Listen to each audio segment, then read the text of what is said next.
Doctor Zakir Naik پر جو پابندی لگی ہے انڈیا میں، اسی لیے تو لگی ہے کہ غیر مسلم سننے کے لیے تیار تھے. سمجھ میں آ رہی ہے بات؟ اگر غیر مسلم ان کی بات سننے کے لیے تیار نہ ہوتے تو پھر پابندی لگتی نہیں، لگانے کی ضرورت ہی نہیں. سن رہے ہیں تبھی تو پابندیاں لگ رہی ہیں کہ بھائی یہ تو ہمارے لوگ ان کی سن رہے ہیں. کیا دلائل ہے یار، ماشاءاللہ کیا حافظہ ہے، کیا کتابوں کے ٹھک ٹھک ٹھک ٹھک ٹھک حوالے چل رہے ہوتے ہیں، ہندوؤں کی کتابیں، عیسائیوں کی کتابیں. یہ چیز تو ایسی ہے کہ دیکھو دنیا میں یہ کہیں بھی، یہ امریکہ بھی نہیں برداشت کرے گا، اتنا فری امریکہ بھی نہیں کرتا. عیسائیت ختم، ہندو ازم کے جو پنڈت ہیں وہ حیران کہ یار یہ کیا ہو رہا ہے. پوری دنیا یہ دیکھ رہی تھی انڈیا میں، انڈیا نے ایسے ہی تھوڑی پابندی لگا دی ہے. ہندوؤں کے کنٹری میں ہندو دھڑا دھڑ مسلمان ہو رہے ہیں تو انڈیا تو پریشان ہوگا نا. اور کوئی پیچھے بندوق نہیں ہے، کوئی پیچھے ڈنڈا، خالصتاً دلائل. ڈاکٹر صاحب سے میری جب ملاقات ہوئی، انہوں نے کہا جو ہندو اور عیسائی کلمہ پڑھ کے مسلمان ہوئے نا، ان کی ہم نے جو ویڈیو کوالٹی ریکارڈ کی ہے وہ کیمرے 50 کروڑ کے ہیں. کیوں؟ کیونکہ آج سے 50 سال کے بعد یہ والے جو ریزولیشن جو دے رہا ہے نا یہ کیمرہ، یہ شاید یوٹیوب پہ نہ چلے، تو ہم نے وہ کیمرے یوز کیے جو آج سے 50 سال بعد استعمال ہوں گے، تاکہ 50 سال بعد جب کوئی یہ ویڈیوز دیکھے گا تو وہ کہے گا کہ اسلام تلوار کی طاقت سے نہیں پھیلا. دیکھو ڈاکٹر صاحب کے پاس نہ کوئی بندوق، نہ کوئی بم، نہ کوئی میزائل. ہندو سوال کا جواب ملتا ہے اور اپنی مرضی سے کلمہ پڑھ کے اسلام قبول کر رہا ہے. نہ حکومت سپورٹ کر رہی ہے، نہ کوئی چندہ دے رہا ہے ان کو، نہ پیسے مل رہے ہیں. تو انہوں نے کہا یہ ایسی اسلام کی تبلیغ ہوگی کہ دنیا کہے گی کہ واقعی اسلام دلائل کی دنیا میں سب سے حاوی ہے.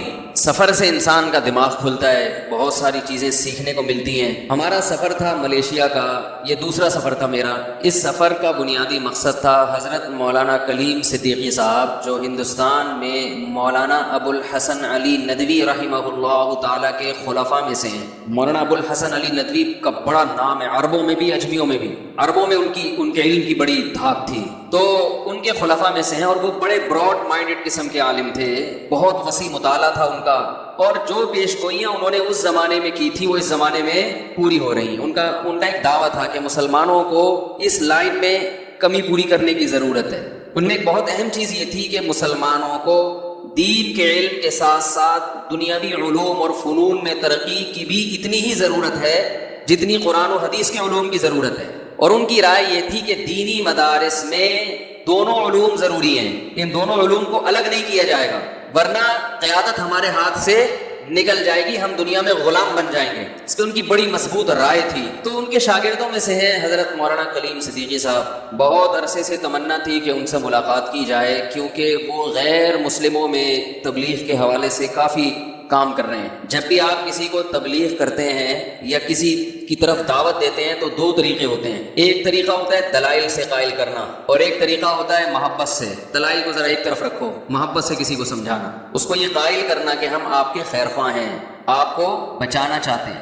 باپ اپنے بیٹے کو سمجھا رہا ہو کہ بیٹا پڑھ لکھ کے کچھ بڑے آدمی بن جاؤ، پڑھ لیا کرو، بیٹے کو سمجھ میں نہ آ رہا ہو، وہ ابا سے بحث کر رہا ہو کیوں وہ فلاں کھلاڑی بغیر پڑھے اتنا بڑا کھلاڑی بن گیا تو مجھے پڑھنے کی کیا ضرورت ہے بھائی، وہ فلاں آدمی اتنا بڑا اداکار بن گیا تو مجھے پڑھنے کی کیا ضرورت ہے. تو باپ پھر ایسے موقع پہ کہتا ہے بیٹا تم میں ابھی دلیل سمجھنے کی صلاحیت نہیں ہے، تم بس اتنا سمجھ لو کہ میں باپ ہوں اور باپ اولاد کے لیے ہمیشہ اچھا سوچتا. کیا خیال ہے؟ پھر وہ اپنے احسانات گنواتا ہے کہ بھائی مجھ سے اچھا تمہارے حق میں کوئی فیصلہ نہیں کر سکتا، تو چھوڑ دو ابھی دلائل. تو یہ بھی ایک اسٹائل ہوتا ہے کسی کو سیدھے راستے پہ لانے کا، کہ آپ دلائل سے یہ ثابت کر دیں کہ ہم تمہارے خیر خواہ ہیں، ہم تمہارا اچھا چاہتے ہیں. ایک طریقہ یہ ہوتا ہے کہ آپ دلائل سے کسی کو قائل کریں. غیر مسلموں کو دلیل سے اس بات سمجھائی جاتی ہے، جیسے قرآن نے دلائل بھی دیے ہیں اور قرآن نے یہ بھی ثابت کیا ہے کہ ہم تمہارے خیر خواہ ہیں. تو جناب ڈاکٹر ذاکر نائک کا جو انداز ہے وہ دلائل کا ہے، اور مولانا کلیم صدیقی صاحب کا جو اسٹائل ہے وہ محبت کا ہے. بھائی دلائل ایک طرف رکھ یار، بات سمجھ رہے ہیں، بات سمجھ. تو انہوں نے کچھ کارگزاریاں وہاں سنی، بڑا ایمان تازہ ہوا. انہوں نے ایک واقعہ سنایا کہ ایک عالم گئے عیسائی پادری کو دین کی دعوت دینے کے لیے. اس نے کہا مناظرہ کرو کھلے عام. تو ان عالم نے کہا کہ یہ جو گونج ہے نا، گونج یہ ختم کریں، بس صحیح ہے. تو ان عالم نے کہا کہ بھائی تجھے اگر مناظرہ کر کے جیتنا ہے نا، عزت چاہیے، تو میں کھلے عام اعلان کر دیتا ہوں کہ میرا اس سے مناظرہ ہوا تھا، میں ہار گیا. سمجھ رہے؟ میرا اس سے مناظرہ ہوا تھا اور وہ مناظرہ میں ہار گیا، تیری عزت ہو جائے گی، میں ذلیل ہو جاؤں گا. یہ چاہتا ہے نا، تو یہ میں پہلے ہی تیار ہوں اس کے. لیکن میں تجھے ایک بات بتا دوں کہ آخرت میں تیری بخشش ایمان کے بغیر نہیں ہو، یہ تو سمجھ لے. میں تو ہار جاؤں گا، تیری عزت ہو جائے گی. مسلمانوں کا عالم ہار گیا اور ایک پادری جیت گیا، وہ میں بغیر مقابلے کے ہی اعلان کر دوں گا. لیکن تو یہ سوچ کے کیا آخرت میں تیری بخشش ہو جائے گی اس دین کے ساتھ جس کو تو فالو کر رہا ہے؟ کیا یہ اسلام کے مقابلے میں ہو سکتا ہے؟ تو وہ پادری کی سمجھ میں بات آ گئی اور الحمدللہ اس نے اسلام قبول کر لیا. تو یہ بھی ایک انداز ہوتا ہے کہ بھائی تو اپنی سوچ، تیرا ضمیر کیا کہتا ہے، ضمیر کیا کہتا ہے. غلط چیز پہ انسان کا ضمیر اسے ملامت کرتا ہے، کبھی بھی مطمئن نہیں ہوتا. تو یہ بھی ایک دعوت کا انداز ہے. بڑے عرصے سے تمنا تھی کہ حضرت سے ملاقات کی جائے، ان کے طریقہ کار کو سمجھا جائے. تو انڈیا اور پاکستان سوکنے ہیں، دو سوکنوں کو ایک گھر میں رکھو تو وہ تو رہ لیں گی مگر پھر آپ نہیں رہ سکتے. رہنا چاہتے ہو تو ہیلمٹ پہن کے رہ سکتے ہو. آپ ہیلمٹ پہنو، گھر میں داخل ہو. سمجھ رہے؟ ہیلمٹ کا جو مقصد ہے نا، صرف بائک پہ زخمی ہونے سے نہیں بچاتا ہے. 4 شادیوں والوں کے لیے بھی ہیلمٹ بے انتہا ضروری ہے. حقیقت رہی. تو انڈیا اور پاکستان آپ کو پتا ہے کہ جمع نہیں ہوتے، لیکن عوام ایک دوسرے سے بہرحال محبت کرتی ہے. تو پھر ان کے لیے ملاقات کی بہترین جگہ یا تو دبئی ہے یا ملیشیا. تو ملیشیا میں حضرت نے ایک تربیتی اجتماع کا پروگرام رکھا، غیر مسلموں میں کیسے تبلیغ کی جاتی ہے. تو پھر ہم نے کہا یہ تو بہت اچھی ایک ورک شاپ ہے باقاعدہ 3 دن کی، اس میں شرکت بھی ہو جائے گی، حضرت سے ملاقات بھی ہو جائے گی. تو پتلی گلی سے نکل لیے ہم. تو وہاں بہت کچھ سیکھنے کا موقع ملا. بہت سارے غیر مسلم تھے جنہوں نے اپنی کارگزاریاں سنائی. کوئی 27 سال پہلے مسلمان ہوا، کوئی 20 سال پہلے، کوئی 15 سال پہلے، اور مختلف زبانوں کے. اور کمال کی بات یہ کہ جو بھی مسلمان ہوا وہ خود مبلغ بن گیا، داعی بن گیا. میں نے تو ایک ہی انٹرویو نشر کیا تھا، باقی تو بہت سارے تھے. بہت ساروں نے انٹرویو اس لیے نہیں دیے کہ ان کے لیے پھر مسائل کھڑے ہو سکتے تھے، ورنہ ایسی زبردست کارگزاریاں تھیں کہ ان کو اگر سنایا جائے، ان کے انٹرویو انہی کی زبان میں اگر سنایا جاتا تو ایمان تازہ ہو جاتا ہے انسان. تو وہ غیر مسلموں میں گشت بھی کرتے ہیں. ہم نے کہا چلو تبلیغی گشت تو ہم نے دیکھا ہے، یہ والا بھی دیکھ لیتے ہیں. تو اس کا ایک خاص طریقہ ہوتا ہے کہ بھائی جو بھی جان پہچان والے ہیں غیر مسلم، ان سے ٹائم لیا، ان کے پاس گئے. تو جو متکلم تھے انہوں نے جو متکلم تھے وہ وہی تھے جو پہلے غیر مسلم تھے پھر مسلمان ہوئے تھے، کیونکہ وہ ان کی زبان زیادہ اچھی طرح جانتے. وہ ہندی الفاظ جو ہے نا، ہم تو نہیں جانتے نا ہندی کے پورے وہ چمتکار جانتا ہوں بس میں، ایک چمتکار اور 2-4 ایسے الفاظ. تو وہ جب انہی کی زبان میں بات کرتے ہیں تو ایک طبیعت مائل ہوتی ہے کہ یار یہ تو ایک سکھ تھے جو مسلمان ہوئے. انہوں نے بتایا کہ میں جب سکھوں میں تبلیغ کے لیے گیا تو میں نے انہی کے ساری ٹرم استعمال کی. تو وہ حیران ہو گئے کہ یہ حلیہ تو تمہارا مسلمانوں جیسا لگ رہا ہے اور بات چیت بالکل ہماری. تو بات سننے کے لیے تیار ہوتا ہے انسان. وما ارسلنا من رسول الا بلسان قومه ليبين لهم. فرمایا ہم نے جو پیغمبر بھی بھیجا انہی کی قوم میں سے بھیجا ہے، بلسان قومه، انہی کی قوم کی زبان دے کے بھیجا ہے. تو جس قوم کو تبلیغ کی جائے اسی کے لب و لہجے میں، اسی کی زبان میں اگر کی جائے گی تو فائدہ زیادہ ہوگا. یہ ایک اہم چیز ہے سیکھنے کو ملی.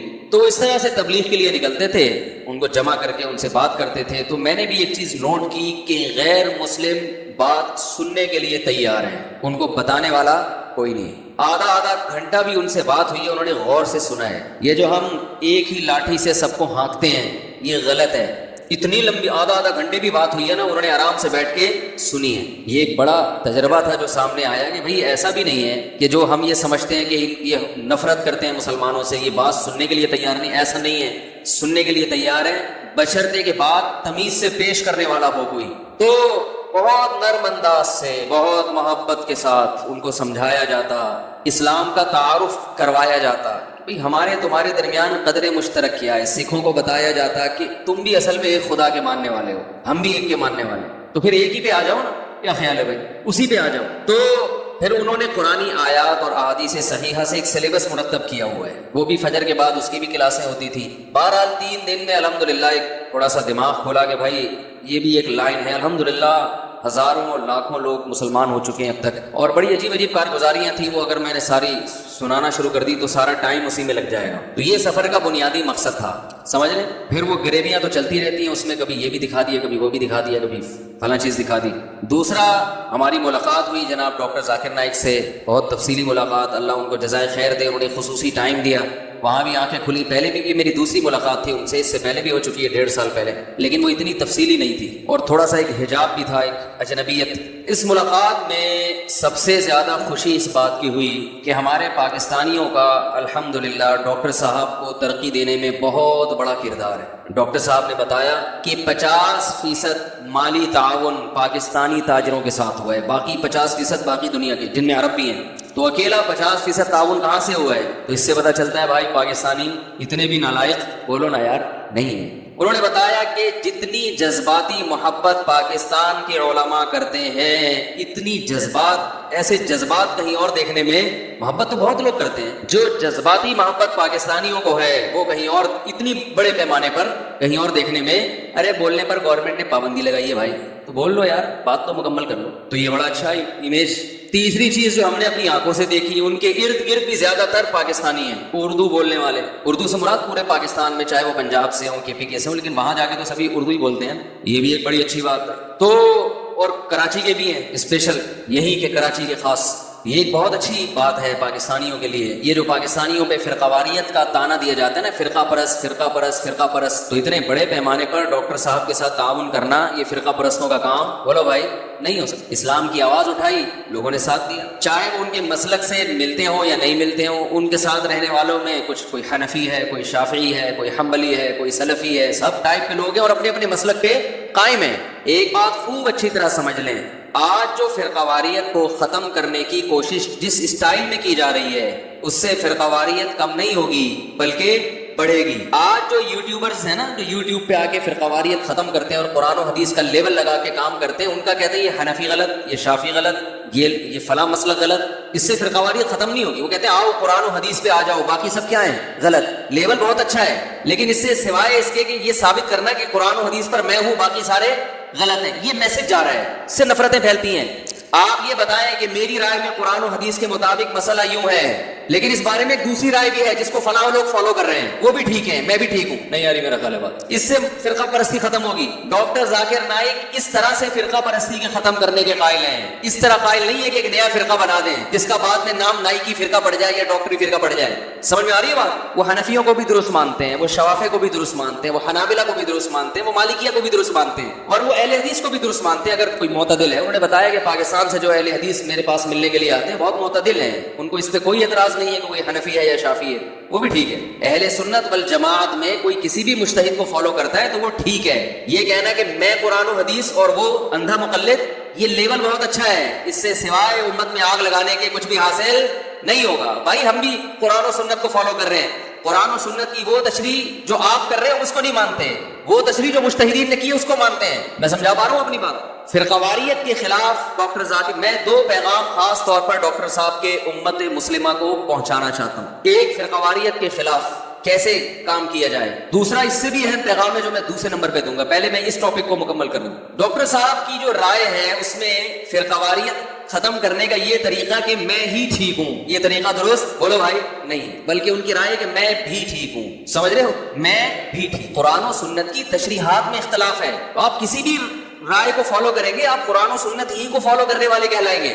ہاں، بدعات کا اسلام میں کوئی جگہ نہیں ہے بدعت کے لیے، وہ کسی مجتہد کسی امام کا قول نہیں ہے۔ یہ جو بدعتیں ہو رہی ہے نا، یہ تو بہت سی چیزیں امام ابو حنیفہ کے کھاتے میں ڈالی ہوئی ہیں، بہت سی چیزیں شوافی نے امام شافعی کے کھاتے میں ڈالی ہوئی ہیں، تو وہ تو کوئی بھی نہیں اس کو صحیح کہتا۔ ڈاکٹر صاحب نے مجھے بتایا کہ ان کی ڈاکٹر صاحب کی ریسرچ کے مطابق اس وقت دنیا میں اہل سنت والجماعت میں اس وقت بھی 50% فقہ حنفی کو فالو کرنے والے ہیں۔ 50% لوگ بولو بھائی فقہ حنفی کو فالو کرنے والے، اور پہلے تو یہ تعداد اور زیادہ تھی۔ 30% لوگ فقہ شافعی کو فالو کرتے ہیں، پورا ملیشیا انڈونیشیا امام شافعی کو فالو کرتا ہے۔ آپ نے یہ دعوت شروع کر دی کہ قرآن و حدیث پہ آ جاؤ، امام شافعی کو چھوڑ دو، لیول بہت اچھا ہے، پیغام یہ جائے گا گویا امام شافعی قرآن و سنت کو فالو، یہ لیول یہ پیغام جائے گا نا، میسج یہ جا رہا ہے کہ ہم فالو کر رہے ہیں، وہ فالو نہیں کرتے تھے۔ 30% لوگ کس کو فالو کرتے ہیں؟ امام شافعی۔ 17% لوگ امام مالک کے فقہ کو فالو کرتے ہیں افریقہ میں اور مختلف۔ یہ میں ڈاکٹر صاحب کی تحقیق بتا رہا ہوں، بڑے محقق ہیں، ظاہر ہے وہ کمزور بات کرنے کے عادی نہیں ہیں۔ تو یہ کتنے ہو گئے؟ 97۔ 50% اس وقت پوری دنیا میں، یعنی آدھا اسلام کو جو فالو کرنے والے لوگ ہیں نا ان میں آدھے حنفی ہیں، امام ابو حنیفہ کو فالو کر رہے ہیں۔ 30% امام شافعی، پورے ملک۔ 17% امام مالک کو، کتنے ہو گئے بھائی؟ 97 ہو گئے کہ نہیں ہو گئے؟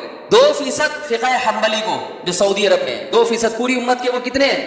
2%۔ 1% اس کے علاوہ ہیں جو سلفی حضرات ہیں یا اہل حدیث حضرات ہیں جو کسی ایک خاص فقہ کو فالو نہیں کرتے۔ تو اگر آپ جو آج کل جو ایک پیغام دیا جا رہا ہے نا کہ کسی ایک فقہ کو فالو کرنا غلط ہے، تو اس کا مطلب آدھی امت یعنی 97% مسلمان تو ویسے ہی کیا ہو گئے، بلکہ 99 صحیح ہے نا۔ پہلے ہی یہ میں اپنا تبصرہ کر رہا ہوں، یہ ڈاکٹر صاحب کے الفاظ نہیں، انہوں نے تو رپورٹ جو پیش کی وہ بتائی میں نے آپ کو، یہ میں اپنا تبصرہ کر رہا ہوں کہ آپ نے جب یہ لیول لگا دیا کہ ہم ہی قرآن و سنت کو فالو کر رہے ہیں اور یہ جو کسی امام کو فالو کر رہا ہے یہ اندھا مقلد ہے یا یہ غلط کر رہا ہے، تو اس کا مطلب یہ ہوا کہ 99% مسلمان ہو گئے جہنم میں۔ ویسے ہی دنیا میں تقریباً 5 ارب سے اوپر کچھ آبادی ہے، تو 4 ارب تو ویسے ہی غیر مسلم ہے۔ اچھا، ان میں شیعہ حضرات کو انہوں نے شامل نہیں کیا، وہ نکال کے اہل سنت والجماعت کی بات کر رہا ہوں میں، اہل سنت والجماعت۔ تو اگر اوور آل سب کو شامل کیا جائے، یعنی ان کی رائے یہ تھی کہ وہ لوگ جو قرآن اور حدیث کو حجت سمجھتے ہیں، ان کے نزدیک قرآن حدیث اور صحابہ، شیعہ حضرات ان کے صحابہ کو حجت نہیں سمجھتے، اس لیے اس تحقیق میں انہوں نے ان کو شامل نہیں کیا۔ تو اب آپ مجھے ایک بات بتاؤ، جو قرآن حدیث اور صحابہ کو حجت سمجھتے ہیں ان میں 99% کو آپ نے کہاں کر دیا؟ بولو بھائی، جہنم میں۔ تو 1%، اور ویسے ہی دنیا کی اکثر آبادی کیا ہے؟ 4 ارب تو غیر مسلم ہے۔ تو جنت میں 2-4 آدمیوں کے علاوہ جانے والا کیا خیال ہے؟ ہم تو ان 1% کو بھی اہل سنت میں شامل کرتے ہیں۔ ہم تو کہتے ہیں وہ جو 1% ہے وہ بھی اگر قرآن و حدیث کو فالو کر رہے ہیں، مقصد تو قرآن و سنت ہی ہے نا، ہم تو ان سے یہ مطالبہ کر رہے ہیں کہ بھائی آپ ٹھیک ہے، آپ بھی اگر جنت میں جاؤ گے تو یہ جو 99% ہے نا، یہ بھی کوئی جہنم میں۔ قرآن و حدیث کو فالو کرنے کے 2 طریقے ہیں، ایک یہ کہ آپ اپنی رائے پر اعتماد کریں، ایک یہ کہ آپ کہیں کہ میں جاہل ہوں، میں اس مجتہد کی رائے کو فالو کروں گا جو تابعین تبع تابعین کے دور میں سے تھے اور ان کی عقل و فراست ہم سے زیادہ، انہوں نے صحابہ تابعین تبع تابعین کو نمازیں پڑھتے ہوئے دیکھا ہے، وہ حدیث کی سند کی تحقیق آج کی نسبت ہم سے اچھی کر سکتے تھے۔ اس وقت تو سندیں 1-2 راویوں کے بعد نبی تک پہنچ جاتی تھی، وہ حدیث کو ہم سے زیادہ جانتے تھے۔ تو یہ اندھی تقلید نہیں ہے، اندھی تقلید یہ ہوتی ہے کہ جس کی تقلید کر رہے ہو اسی پر اطمینان نہ ہو آپ کو۔ دیکھو، ایک آدمی اپنے باپ کی وجہ سے اگر مسلمان ہے، اپنے باپ کے دین پہ چلتا ہے اس لیے کہ اس کے والد کیا تھے؟ مسلم، اور ایک آدمی اپنے باپ کی وجہ سے غیر مسلم ہے اس لیے کہ اس کے والد کیا تھے؟ غیر مسلم۔ تو ان میں اندھا مقلد کون ہے کہ باپ کے صحیح ہونے کی دلیل نہیں ہے پھر بھی باپ کو فالو کر رہا ہے؟ جہاں باپ کے صحیح ہونے کی دلیل ہو وہاں باپ کو فالو کرنا یہ اندھی تقلید، بولو بھائی، نہیں ہے۔ یہ میرا بھی ٹاپک نہیں ہے، یہاں ادھر سے بات چلی گئی۔ تو ڈاکٹر صاحب نے بتایا کہ 50% فقہ حنفی کو فالو کرتے ہیں، 30% فقہ شافعی کو فالو کرتے ہیں، 17% فقہ مالکی کو، 2% فقہ حنبلی کو، 1% پھر باقی لوگ ہیں۔